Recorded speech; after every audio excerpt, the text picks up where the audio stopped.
Good morning সবাইকে। আজকে হচ্ছে আমাদের বাজারে আগুন খেলা, সেখানেই যাব। এখন যাব না, বিকেলবেলা যাব। তাই এখন স্নানটা করে নিয়েছি।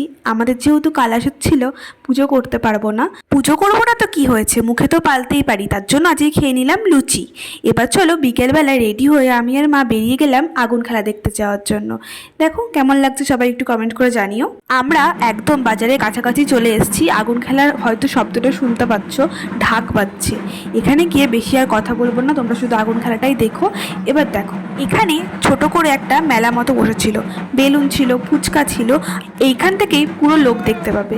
এই লোকগুলোর এখানেই আগুন খেলাটা হচ্ছে। এবার এখান থেকে তোমরা তো কিছু দেখতে পাবে না, আমিও কিছু দেখতে পাচ্ছি না। তাই ভাবলাম একটু ওপর থেকে দেখা যায় কিনা।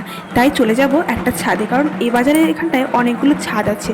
ওইখানে উঠে পড়বো, ওইখান থেকে ভালোভাবে দেখা যাবে। তো চলো ছাদে ওঠা যাক, তারপর তোমাদেরকে ভালো করে দেখাচ্ছি। আমরা ছাদের ওপরে চলে এসেছি। দেখো ছাদ থেকে সবটা পরিষ্কার দেখা যাচ্ছে। এখানে দুটো করে দল হয়, একটা হচ্ছে 9 কামানোর দল আর একটা 7 কামানোর দল। দুখানা দলকে সবাই গোল করে ঘিরে এই আগুন খেলাটা হয়। আগুন খেলাটা দেখতে বেশ ভালো লাগে, কিন্তু একটা জিনিস কি জানো, এই যে আমাদের মাজার কাছে যে জায়গাটা থাকে ওইখানটা একটা বান ফোটানো হয়। বান যেটা বলছি ওটা হচ্ছে এক ধরনের ত্রিশূল টাইপের জিনিস। ওই ত্রিশূলের মাথায় কাপড় দিয়ে আগুন ধরানো হয়।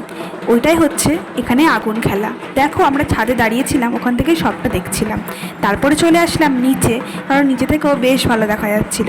অনেক মানুষ দেখা যাচ্ছে, ওখান থেকে আগুন খেলাটা দেখা যাচ্ছে। তারপরে আমরা একটু ফুচকা খেয়ে নিলাম, ফুচকা খেয়ে বেলুন দেখে নিলাম। তারপরে দেখো চলে যাচ্ছি বাড়ি। আজকের মতো ভিডিওটা এখানে থাক, টাটা।